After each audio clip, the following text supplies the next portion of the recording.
পবিত্র কুরআন শরীফের 15 নম্বর সূরা হিজরের 47 নম্বর আয়াত থেকে 81 নম্বর আয়াতের বাংলা অনুবাদ সাথে কিছু আলোচনা হতে পারে।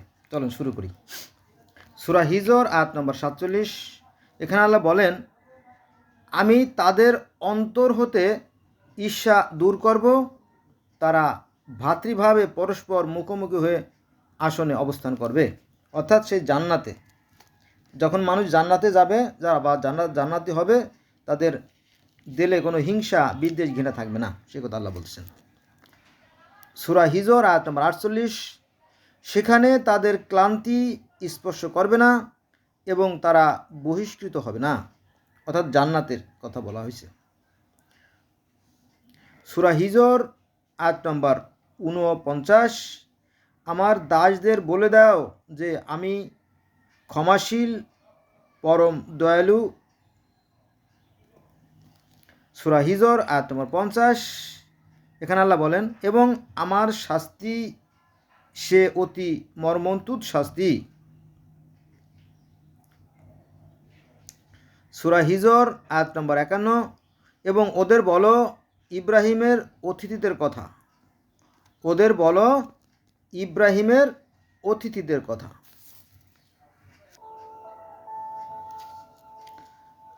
এবং ওদের বলো ইব্রাহিমের অতিথিদের কথা। সূরা হিজর আয়াত নম্বর 52। যখন ওরা তার উপস্থিত হতে বলল সালাম, তখন সে বলেছিল আমরা তোমাদের ভয় করছি। সূরা হিজর আয়াত নম্বর 53। ওরা বলল ভয় করো না, আমরা তোমাকে এক পুত্রের শুভ সংবাদ দিচ্ছি। সূরা হিজর আয়াত নম্বর 54। সে বলল তোমরা কি আমি বার্ধক্যগ্রস্ত হওয়া সত্ত্বেও শুভ সংবাদ দিচ্ছ? কোন বিষয়ে শুভ সংবাদ দিচ্ছ? অর্থাৎ যে জাকারিয়ার কথা বলা হয়েছে আর কি, এখানে জাকারিয়া নবী। সূরা হিজর আয়াত নম্বর 55। ওরা বলল আমরা সত্য সংবাদ দিচ্ছি, তাই তুমি হতাশ হও না। সূরা হিজর আয়াত নম্বর 56। সে বলল পথভ্রষ্টগণ ব্যতীত আর কে তার রবের অনুগ্রহ হতে হতাশ হয়? যারা পথভ্রষ্ট হয়ে গেছে তারা নিরাশ হবে, তারা হতাশ হবে, কিন্তু যারা ন্যায় পথে আছে তাদেরকে নিশ্চয়ই সৃষ্টিকর্তা কী করবেন? কল্যাণ দান করবেন। সেই কথাই বলা হয়েছে যে সে বলল পথভ্রষ্ট ব্যতীত আর কে তার রবের অনুগ্রহ হতে হতাশ হয়? সূরা হিজর আয়াত নম্বর 57। সে বলল হে ফেরেশতাগণ, তোমাদের আর কি উদ্দেশ্য?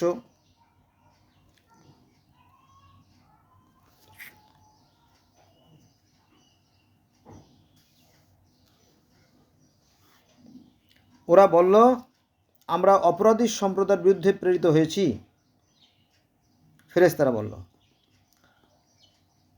সূরা হিজর আয়াত নম্বর 59। লুতের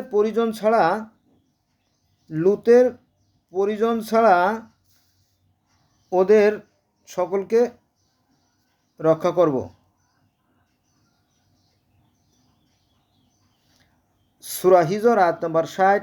লুতের স্ত্রীকে নয়, লুতের স্ত্রী ছিল পাপীদের অন্তর্ভুক্ত, লুতের স্ত্রী ছিল পাপীদের অন্তর্ভুক্ত, তাকে ক্ষমা করা হবে না, তেমন সাহায্য করা হবে না, তাকে ধ্বংস করা হবে, সেই কথা বলা হয়েছে। এটা হচ্ছে সূরা হিজরের 60 নম্বর আয়াতে। লুতের স্ত্রীকে নয়, আমরা তাকে নির্দিষ্ট করেছি যে সে পশ্চাতীদের সামিল হবে। আমরা তার নাম মেনশন করে ফেলাইছি, সে মন্দদের তালিকায় চলে গেছে। কিনা? লুত আলাইহিস সালামের স্ত্রী। লুত আলাইহিস সালাম কিন্তু ন্যায়ের পক্ষে ছিল, কিন্তু তার স্ত্রী ছিল অন্যায়ের পক্ষ, সেই কথা বলা হয়েছে এখানে সূরা হিজরের 60 নম্বর আয়াতে।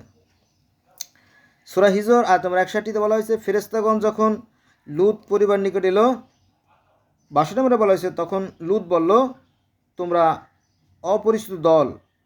লুত আলাইহিস সালাম বলল তোমাদেরকে আমি চিনতেছি না, তোমরা কারা? ফেরেশতাদেরকে বলতেছিল।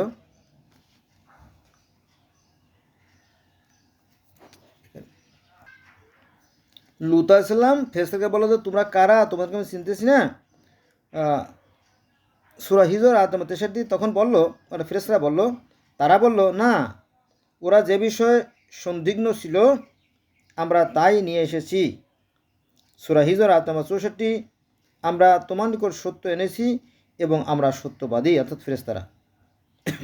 সূরা হিজর আয়াত নম্বর 65, সুতরাং তুমি রাত্রির এক সময়ে পরিবারবর্গসহ বেরিয়ে পড়ো, তুমি আমাদের পশ্চাদনুসরণ করো এবং আমাদের মধ্যে কেউ যেন পিছন দিকে না তাকায় এবং তোমার নির্দেশিত স্থানে চলে যাও। নবী লুতকে বলা হলো যে তুমি তোমার যে আত্মীয় স্বজন আর কি যেগুলো আছে, যেগুলো ন্যায়ের পক্ষে আদর্শের পক্ষে, তাদের কিন্তু তুমি সামনের দিকে চলে যাও, পিছন দিকে ফিরে তাকাও না, দ্রুত গমন করো আর কি। এরকম তিনি নির্দেশ দেওয়া হলো আর কি। কেন দেওয়া হলো?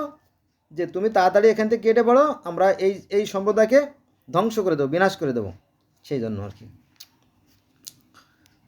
যুগে যুগে তাই ঘটছে এবং ঘটবে, ওটা সৃষ্টিকর্তার বিধান। সৃষ্টিকর্তার বিধানের কোনো পরিবর্তন হয় না। যেমন কৃষ্ণ ছিল ন্যায়ের পক্ষে, কংস ছিল অত্যাচারের পক্ষে, রাম ছিল ন্যায়ের পক্ষে, আর রাবণ ছিল অন্যায়ের পক্ষে। হ্যাঁ, এদেরকে আপনি নবী বলেন আর না বলেন কিছু আসে যায় না। এই যে ন্যায় আর অন্যায়ের পক্ষে যারা অন্যায় করছে তাদেরকে ধ্বংস করে দিছে, আর যারা সৎ পথে ছিল তাদের কথা মানুষ কিন্তু স্মরণ করে, জানেন তো, তাই না? স্মরণ করে, এটা আর কি। সূরা হিজর আয়াত নম্বর 66, আমি লুতকে ওহী দ্বারা জানিয়ে দিলাম যে প্রত্যুষে ওদের সমূলে বিনাশ করা হবে। ওহী দ্বারা লুতকে জানাই দেওয়া হলো যে ওই অসভ্য জাতি, জালেম জাতিকে আমি ধ্বংস করে দেব, বিনাশ করে দেব, তুমি তাড়াতাড়ি নিরাপদ স্থানে চলে যাও। সেই কথা বারবার বলতেছি কিন্তু আল্লাহ পাক। সূরা হিজর আয়াত নম্বর 67, নগরবাসীগণ উল্লাসিত হয়ে উপস্থিত হলো।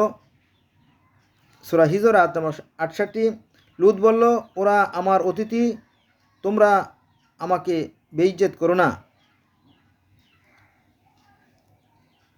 তোমরা সূরা হিজর আয়াত নম্বর 69 বলা হয়েছে, তোমরা আল্লাহকে ভয় করো ও আমাকে হ্যায় করো না।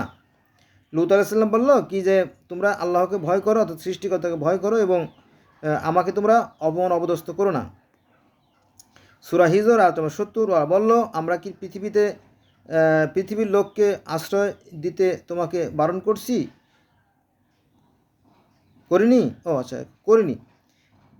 ওই লোকগুলো নবী লুতকে বলতেছিল যে ওরা বলল, আমরা কি পৃথিবীর লোককে আশ্রয় দিতে তোমাকে বারণ করিনি? লুত বলল, অর্থাৎ 71 নম্বর আয়াতে, তোমরা যদি কিছু করো তবে আমার কন্যাগণ রয়েছে।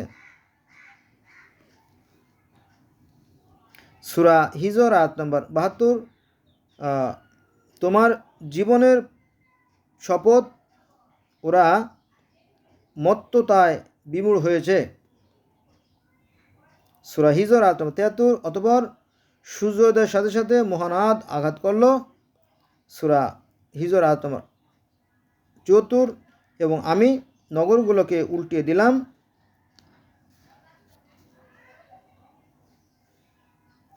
এবং ওদের উপর কাকর বর্ষণ করলাম। লুতের সম্প্রদায় ছিল অত্যাচারী ছিল, তারা কিছুতেই লুতের কথা শুনতেছিল না।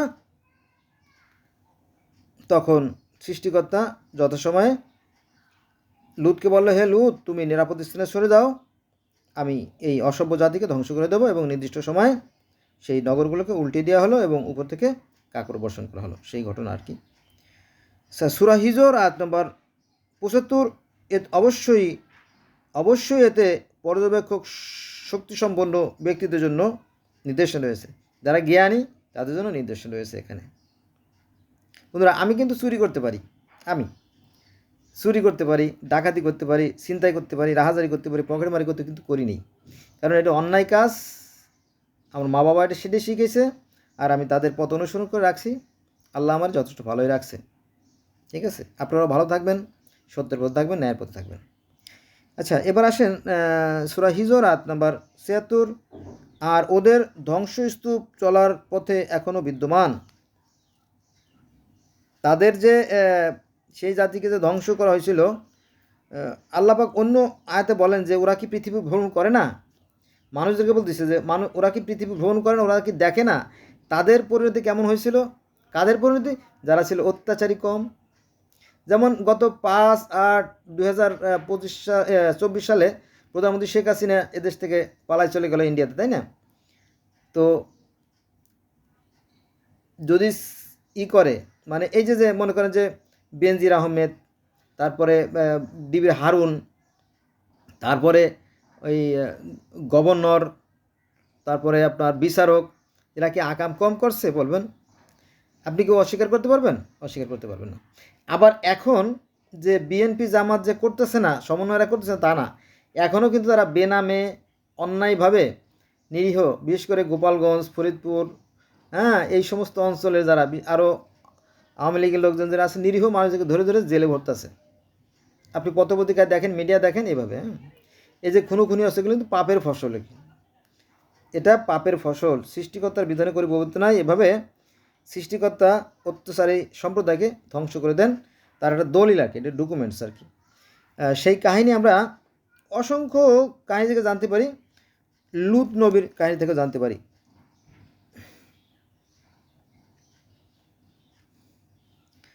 তারপরে সূরা হিজর আয়াত নাম্বার ৭৭, এতে অবশ্যই নিদর্শন রয়েছে বিশ্বাসীদের জন্য।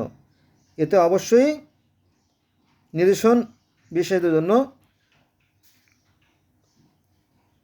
সূরা হিজর আয়াত নাম্বার ৭৮, শোয়েব সম্প্রদায়ও তো ছিল জালিম। শোয়েবের সম্প্রদায় ছিল জালিম, তাদেরকে আল্লাহ পাক ধ্বংস করে দিয়েছে। এভাবে বহু জাতিকে আল্লাহ ধ্বংস করে দিয়েছে, ধ্বংস করে দিয়েছে। সূরা হিজর আয়াত নম্বর ৭৯, তাই আমি ওদের শাস্তি দিয়েছি, ওদের ধ্বংসস্তূপে দুটি প্রকাশ্য পথ পার্শ্ব অবস্থিত। এটা ছিল সমৃদ্ধ নগরী, তো যেখানে খুবই সুন্দর রাস্তা ছিল, সেই রাস্তার পাশে এই সমস্ত ঘটনা ঘটছিল, সেই কথা বলা হয়েছে আর কি। সূরা হিজর আয়াত নম্বর ৮০, হিজরবাসীগণ রাসূলের প্রতি মিথ্যা আরোপ করেছিল। সূরা হিজর আয়াত নম্বর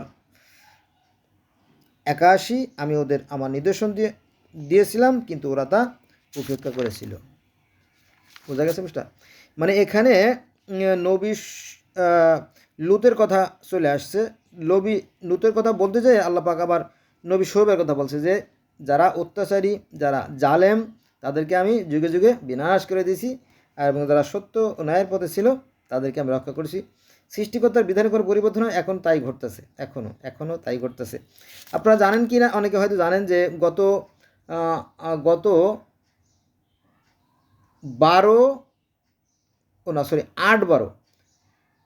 8ই ডিসেম্বর 2024 সালে সিরিয়ার প্রেসিডেন্ট বাশার আল আসাদ, উনিও কিন্তু ব্যক্তিগত বিমান নিয়ে পালায় রাশিয়ায় চলে গেছে। কারণ কি জানেন? ওই যে পাপের ফসল।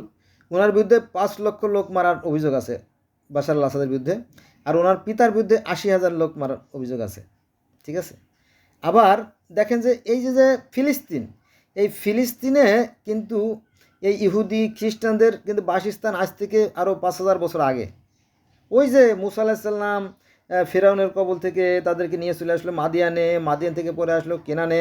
এই কেনানটা ভেঙেই পরবর্তীতে ফিলিস্তিন আর ইসরায়েল রাষ্ট্র হয়েছে। ঠিক আছে? তো এটা হচ্ছে এই ইহুদিদের বহু পূর্বপুরুষের বসবাস। অথচ এই মুসলমানরা এই কিছুদিন আগে, মাত্র 1448 বছর আগে এদেশে আসছিল। তার মানে দ্বিতীয় খলিফা ওমরের সময় কিছু মুসলমান এই ফিলিস্তিনে আসছিল, এটা সত্য। এখন বলতেছে যে এই জায়গা আমাকে। এটা হয় বলেন? তো আল্লাহ পাক যেহেতু মুসলমানরা অবিচার করছে, এজন্য আল্লাহ পাক ধ্বংস করে দিয়েছে তাদের বারবার। এর আগে কিন্তু এই 70 বছর ধরে যুদ্ধ চলতেছে ফিলিস্তিনে। তো সম্প্রতিকালে তো হয়তো মানে এই কয়দিনের ভিতরে আর কি, তো 65,000 ফিলিস্তিন মারা গেল। আরও তো অনেক মারা গেছে, অনেক সাংবাদিক মারা গেছে, তাই না? কারণ এরা বাড়াবাড়ি করে, মুসলমানরা একটু বেশি বাড়াবাড়ি করে, এই জন্য আল্লাহ পাক তাদেরকে ধ্বংস করে দিয়েছে। যেহেতু কথার মুখে চলে আসলো, একটা কথা না বলে আপনারা মাইন্ড করবেন। সেটা হচ্ছে যে দেখেন যে এই যে সৌদি আরব, এই সৌদি আরব রাজ পরিবারকে সুরক্ষা দিয়েছে কিন্তু ব্রিটেন, জানেন তো? হ্যাঁ, তারপরে এই সৌদি আরবের তেল উঠে দিয়েছে নাইকো কোম্পানি, সেটাও বিদেশিরা। তো তারপরে হজের টাকাও আমার মনে হয় বিদেশিরা গুনিয়ে দেয়। তারপরে ইরাকে একজন ছিল, একজন প্রেসিডেন্ট ছিল মুশরি, মানে ভোটে নির্বাচিত, তাকে হত্যা করা হয়েছে। সেখানে সিসিকে সামরিক বাহিনী প্রধান তাকে নিয়োগ দেওয়া হয়েছে। এটাও কিন্তু আমেরিকার চাল। তার মানে কি আমেরিকা কিন্তু আমাদের কন্ট্রোল করতেছে। এই যে আমি কিন্তু বাংলাদেশের মানুষ, তো এই ট্রাম্প কিন্তু আমাদের কয়েকটা দলরে কিছু টাকা দিছে, সেই টাকার বদলতে দেশে একটা অধপতন হয়েছে আর কি। একটা গল্প বলি এই সাথে। 2002 সালের ঘটনা, আজকে হলো 2026 সাল, তো 2002 সালের ঘটনা। আমি তখন ঢাকার মোহাম্মদপুর টাউন হলের আশেপাশে থাকতাম, তাজমহল রোডে থাকতাম, আমার বাসা তাজমহল রোডে। তো ওখানে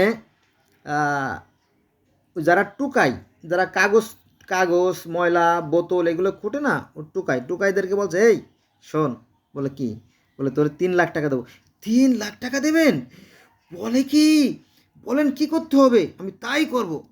তোর কিচ্ছু করতে হবে না, এই যে পিস্তল দিলাম, দেন। খালি ওই যে রাজু দাঁড়ায় আছে না, ওই যে রাজু, হ্যাঁ আছে, খালি যে ঠাস ঠাস করে গুলি মারবি। আচ্ছা ঠিক আছে। তাহলে 1 লাখ টাকা দিছে, যে গুলি করে ফেলাই দিয়েছে, রাজু মারা গেছে। 2002 সালের ঘটনা, মনে রাখবেন, 2002 সালের ঘটনা। তারপরে ওই 1 লাখ টাকা দিয়েছে, যা বাকিটা পরে আর ওই টাকা দেয় নাই। বোঝা গেছে বিষয়টা? এই অবস্থা। তো টাকার এমন এক মোহনীয় শক্তি আছে। ট্রাম্প কিন্তু, it is not a simple matter or simple story. আপনার পত্রপত্রিকা মিডিয়ায় যোগাযোগ করে দেখেন যে ট্রাম্প বলছে যে বহু কোটি টাকা, কয়েক মিলিয়ন টাকা দেশে। তো সে টাকা কোথায় গেছে? নির্দিষ্ট কিছু পার্টির হাতে দেশে, তারা এই যে বর্তমানে আকাম কোকাম করতেছে বাংলাদেশে, ঠিক আছে? তো এর ফল ভালো হবে না। সৃষ্টিকর্তার বিধানে করে পরিবর্তন হয়, সৃষ্টিকর্তা জালেমদেরকে ধ্বংস করে দিচ্ছে এবং ভবিষ্যতেও দেব। এখন আমি আপনাকে বলছি যে আমার ভিডিও দেখতেছেন, যে আপনি যদি কোনো বিষয়ের সমাধান চান, তাহলে এই যে আপনার মাস্টার বিবেক, পৃথিবীর শ্রেষ্ঠ আদালত, এই বিবেকের কাছে প্রশ্ন করবেন। আমার মনে হয় যে 100% সঠিক উত্তর দানে এই বিবেক সক্ষম। তো বন্ধুরা, অনেক কথা আমি যেটা মাঝে মাঝে বলি, সেটা বলি যে আমরা সৃষ্টি, এই যে পৃথিবীতে যে মানুষগুলো আছি, 800 কোটি মানুষ, আমরা একই স্রষ্টার সৃষ্টি, একই আলো বাতাস আমরা ভোগ করি, প্রত্যেকে সুখে আসি, দুঃখে কাঁদি, শীতে কাঁপি, প্রত্যেকে আবেগ অনুভূতি এক, এবং প্রত্যেকের রক্ত লাল, প্রত্যেকে অক্সিজেন গ্রহণ করি। আমরা, আমাদের সৃষ্টিকর্তা একজনই। চলুন আমরা ধর্ম না, not only religion but also others,